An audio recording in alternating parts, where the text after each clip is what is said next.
Assalamualaikum warahmatullahi wabarakatuh.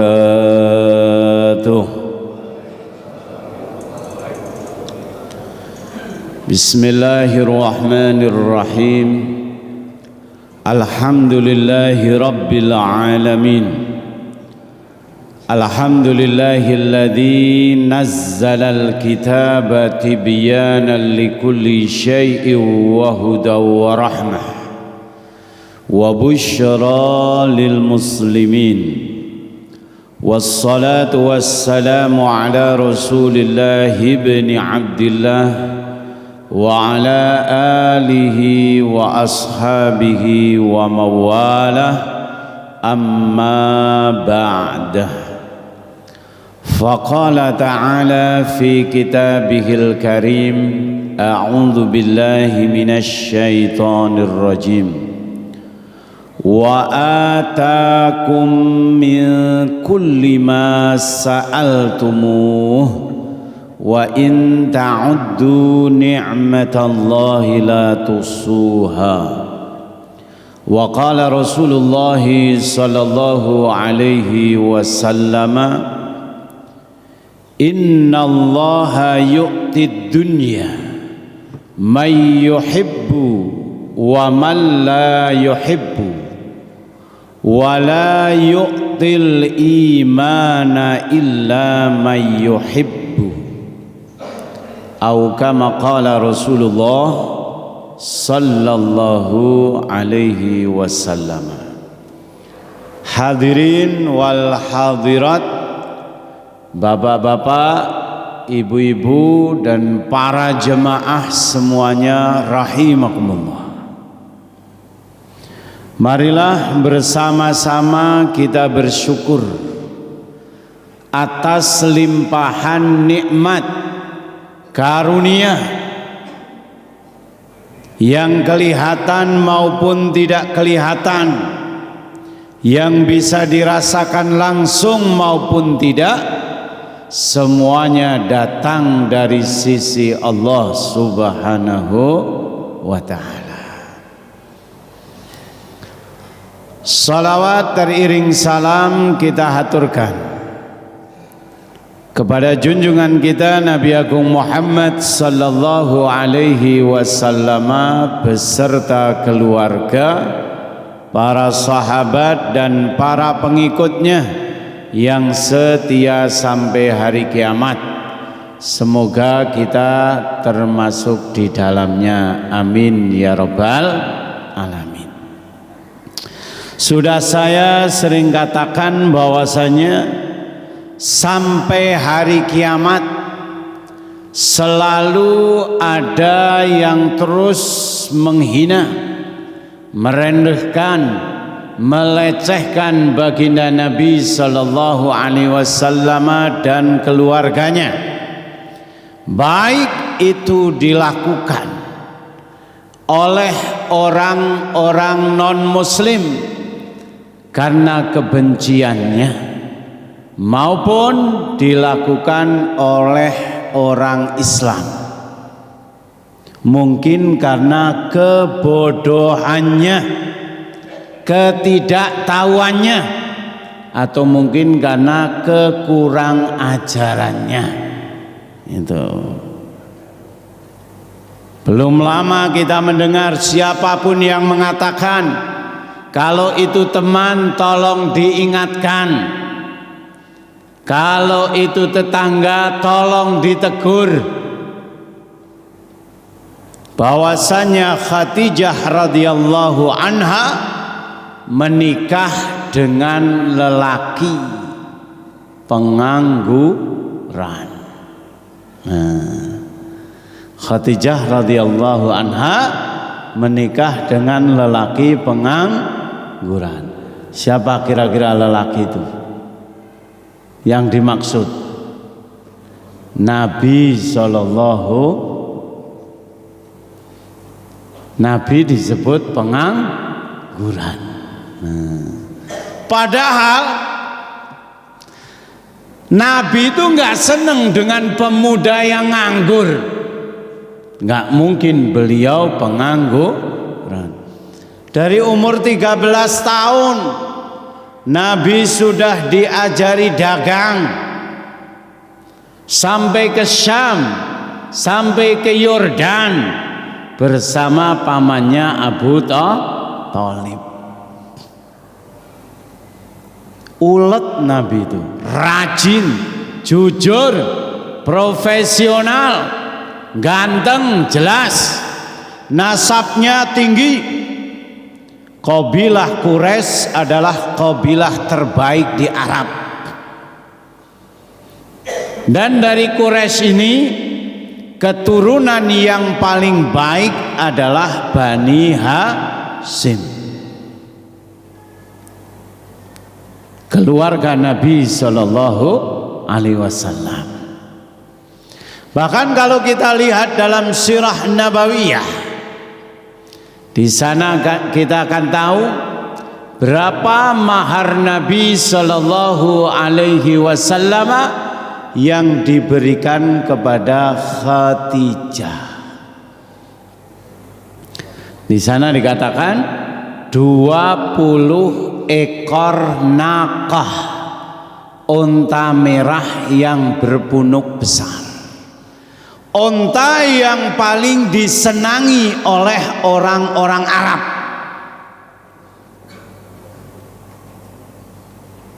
Berapa kisaran harganya kalau kita buka sekarang? Kisaran harganya satu ekor unta sekarang 50 juta. Berapa? 50 juta. Kali 20 berarti 1 M. Ini yang disebut lelaki pengangguran. Kan ngawur ini. Maharnya aja segitu. Mungkin ada orang Sunter ini ada yang maharnya segitu mungkin, tapi nggak banyak. Ini kalau harga standar.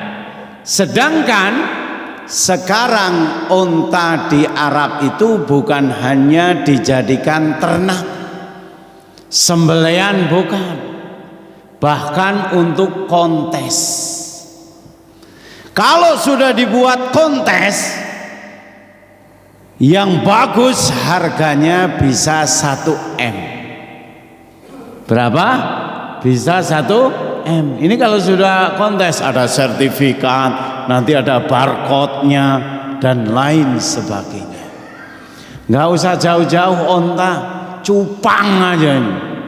Ya, yang segini harganya 2.000. Kalau sudah dibuat kontes bisa menjadi 5 juta yang saya dengar, bahkan lebih. Padahal kalau si cupang ini mati, harganya tidak lebih bernilai, tidak lebih berharga daripada ikan teri. Sambal ikan teri enak apa enggak? Enak. Sambal ikan cupang ada enggak? Enggak ada. Enggak enak. Kalau nggak percaya coba aja nih, pokoknya jual sambal ikan cupang. Nah, nggak masuk itu. Ini kalau dibuat kontes itu luar biasa. Saya punya tetangga itu, beliau mau ke Pakistan 40 hari. Saya tanya, Pak mau kemana? Pakistan. Jual opo sampean? Jual kambing. Loh, saya kaget. Berapa? 1 ekor. 1 ekor harganya berapa? 18 juta. Loh, kambing apa ini? Kata dia kambing kontes. Domba kayak sondesip itu. Ini kalau menang kontes harganya mahal. Bahkan kata beliau, kalau mau sabar bisa laku di atas 20 juta. Ini kalau sudah dibuat kontes itu ya, yang main biasanya orang-orang gila semua itu. Ya. Orang-orang yang sudah nggak butuh ini dan itu. Jadi uangnya untuk kontes dan lain sebagainya. Hadirin wal hadirat rahimakumullah. Ini perlu saya sampaikan, kenapa? Sampai hari kiamat. Dan kita yang pernah mendengar, membaca, harus ikut membela, setidaknya memberitahu kepada masyarakat luas akan kebodohan, ketidaktahuan, kekurang ajaran orang yang selalu menghina Nabi. Ya, kalau dia sudah klarifikasi, dia sudah mohon maaf, dia sudah bertobat, semoga Allah Ta'ala terima tobatnya, gitu saja. Amin ya rabbal alamin. Hadirin wal hadirat yang berbahagia, pada siang hari ini kami akan menyampaikan sambungan hadis-hadis dalam kitab Bulughul Maram, masih seputar salatul jamaah. Alhamdulillah, Allah Ta'ala senantiasa berikan taufik kepada kita semua untuk rajin datang sholat berjamaah. An Abi Hurairah radhiyallahu anhu qala, dari sahabat Abi Hurairah radhiyallahu anhu, beliau mengatakan, qala an-nabiy sallallahu alaihi wasallam, Nabi sallallahu alaihi wasallam bersabda, idza sami'tumul iqamata, ketika kalian telah mendengar suara iqamah. Iqamah sudah dikumandangkan, kita masih berada di luar masjid, sedang OTW dari rumah kita. Famshu ila salati, maka berjalanlah kalian menuju salat. Wa alaikumus sakinata wal waqar, dan kalian tetap menjaga ketenangan, baik langkah maupun jiwa diri kita. Jaga agar tetap tenang, artinya jangan berlari tergesa-gesa. Tapi kan nanti ketinggalan takbiratul ula bersama imam, Pak Ustadz, salah sendiri, kenapa nggak datang dari tadi? Pokoknya kata Nabi, kalau mendengar suara iqamah tetap jalannya biasa, jangan lari, jangan tergesa-gesa. Al-isti'jalu minasyaitan, tergesa-gesa ini perbuatan setan. Bahaya ini, pakai motor digaspol gara-gara pengen menemui takbiratul ula bersama imam. Di perempatan nggak tengok kanan kiri, mungkin nyenggol, masalah. Malah jadi nggak sholat berjamaah. Lari ke sandung, luka, masalah. Bolong sarungnya, masalah. Auratnya nanti kelihatan dan lain sebagainya. Sampai ke masjid masih seperti maling dikejar massa, ya? Nafasnya nggak teratur. Nah, tentunya akan mengurangi kehusuan sholat. Kalau nggak pengen ketinggalan, segera datang. Kemudian wala tusri'u, pokoknya jangan cepat-cepat. Fama adraktum fasallu, apapun gerakan dari imam yang kalian temui, fasallu, maka sholatlah kalian. Susul gerakan imam. Wa ma fatakum fa'atimmu, ya. Yang kalian terlepas darinya sempurnakan. Jadi ketika kita mendengar iqamah, sudah jalan seperti biasa. Sampai kita masuk masjid, ternyata imam sudah dalam keadaan sujud, satu misal, maka apa yang mesti kita lakukan? Bukan nunggu sampai imam berdiri. Terus bagaimana? Datang imam pas sujud.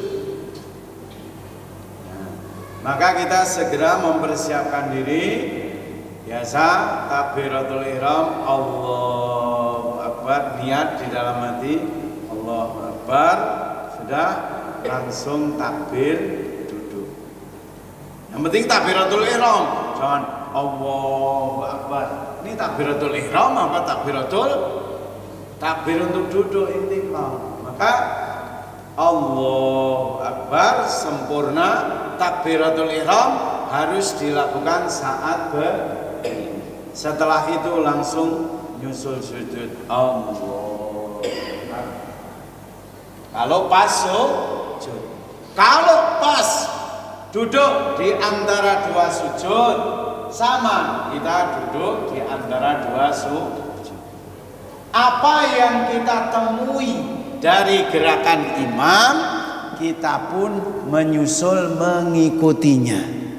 Jangan menunggu sampai imam berdiri untuk rakaat kedua. Ini salah.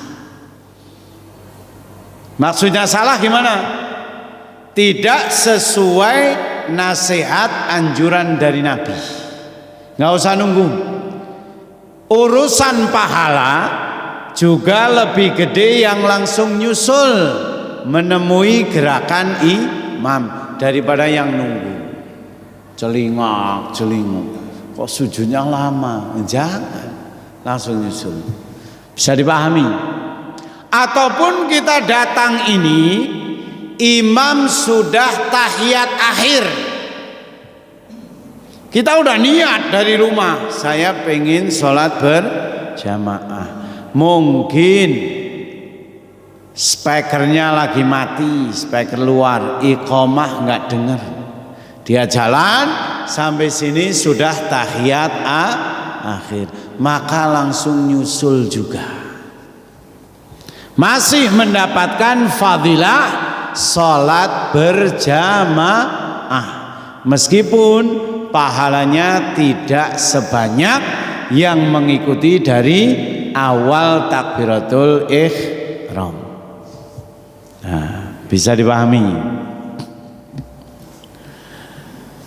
Al-qadim ila sholati fil masajidi ma'murun bil waqari was sakinah wa adamil isra'i wal iltifati fahuwa fi sholatin fa alaihi ay yata'addaba bi adabil musallina hatta tukthira khata'an khuttahu hatta tukthira khuttahu falahu bikulli khatwatin yahtuha darajatun. Jadi kita berjalan menuju masjid tetap menjaga ketenangan, tidak usah tergesa-gesa, tidak usah tolah-toleh, tetap berjalan seperti biasa. Jadi kita adabnya datang ke masjid ketika sudah telat demikian. Kenapa? Langkah kaki kita tetap kita jaga sebagaimana biasanya, karena semakin banyak langkah kaki maka akan semakin tinggi derajatnya. Berbeda lau ata musri'an fa innahu la yasilu ila saf illa mut'iban. Kalau dia lari tergesa-gesa maka dia akan sampai saf dalam keadaan payah, bahkan mungkin letih, ya, nafasnya enggak teratur.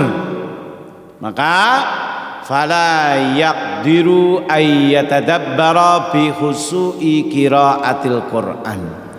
Dia tidak bisa tadabbur, dia tidak bisa mengangan-angan tentang makna-makna Al-Quran yang ia baca karena belum fokus. Seperti itu. Fikih hadisnya an-nahyu anil isra fil masyi ila shalah. Larangan, Nabi melarang mempercepat langkah menuju sholat.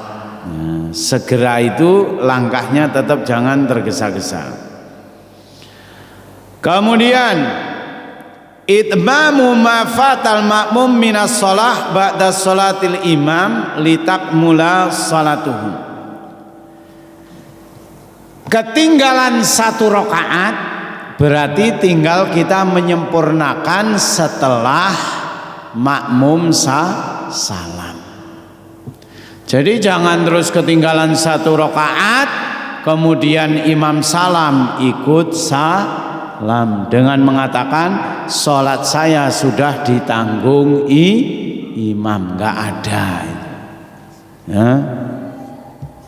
Nah, kemudian hadis berikutnya an Ubay bin Ka'ab radhiyallahu anhu qala Rasulullah sallallahu alaihi wasallam salatur rajuli ma'ar rajuli aska min salatihi wahdahu wa salatuhu ma'ar rajulaini aska min salatihi ma'ar rajuli wa ma kana aktsara fa huwa ahabbu ila Allah azza wa jalla. Rawahu Abu Dawud wan Nasa'i wa sahhahahu Ibnu Hibban. Dari Ubay bin Ka'ab radhiyallahu an, beliau mengatakan Rasulullah sallallahu alaihi wasallam bersabda, salatnya seorang laki-laki berjamaah dengan satu orang, satu imam, satu makmum, ini lebih baik daripada sholat sendirian. Wa sholatuhu ma'ar rajulaini, sholatnya seorang laki-laki dua orang, aska min sholatihi ma'ar rajuli, makmumnya dua orang, lebih baik daripada makmum satu orang. 4 orang lebih baik daripada 3 orang makmum.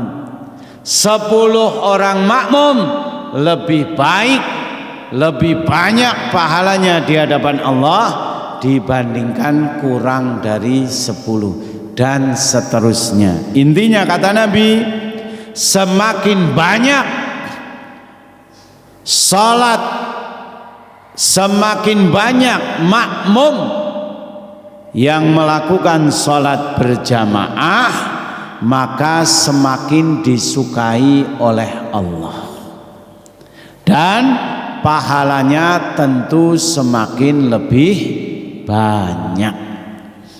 Ini bisa dipahami. Jadi usahakan, ini biasanya itu ketika safar, ketika di rest area nggak saling mengenal, wudhu bareng, kemudian masuk ke area masjid atau musola yang disediakan, pada sholat sendiri-sendiri masing-masing. Kalau ada yang nggak mulai ngomong ya, ada satu orang saja dia mulai berbicara, ayo Pak sholat bareng, mau. Terkadang kan pada bingung ini, ada yang merasa saya nggak layak jadi imam, sendiri aja lah, ntar kalau disuruh imam gimana ini, macam-macam alasannya. Maka kita harus punya inisiatif untuk selalu sholat berjamaah. Ayo Pak bareng-bareng, insya Allah mau. Ini mau sempurna sholatnya apa jamak qashar. Sekarang di rest area sudah banyak tulisannya area khusus jamak qashar, ya enggak apa-apa. Loh, saking pentingnya sholat berjamaah. Bahkan kalau kita datang ke masjid sudah selesai sholat berjamaah, enggak ada lagi makmum masbuk selain kita sendiri, maka sunnah juga. Zaman Nabi ini dikatakan dalam satu hadis bab berjamaah dalam kitab Sifatus Shalah, dikatakan di sana ada sahabat yang terlambat. Kemudian Nabi perintahkan kepada sahabat yang lain untuk menemani sholat. Itu kamu bantu temani dia sholat berjamaah. Ini sunnahnya demikian. Kalau nggak ada yang mau bantu, kita yang minta. Nggak ada yang nyuruh, kita yang minta. Pak, bantu saya sholat berjamaah. Jadi yang tadi sudah sholat berjamaah, kemudian dia sholat lagi untuk menolong kawannya berjamaah. Itu termasuk sunnah Rasul. Pahalanya jelas. Sholatnya ini menjadi sholat sunnah. Itu bisa dipahami. Bantu orang lain sholat berjamaah. Ini saking pentingnya sholat berjamaah. Hadirin yang dirahmati oleh Allah Subhanahu wa ta'ala, jadi minimal sholat berjamaah ini 2 orang. Kalau dalam ilmu bahasa Arab, 2 ini belum jamak, namanya tasniyah, 2, double, ganda. 1 itu mufrad. Kalau jamak, bilangan jamak itu 3 lebih, 3 ke atas. Tapi untuk urusan sholat berjamaah yang dikatakan jamaah, 1 imam 1 makmum sudah bisa dikatakan berjamaah. Seperti itu. Nah, bisa dipahami. Sebelum kami tutup, ada pertanyaan, monggo silahkan. Nggih, monggo.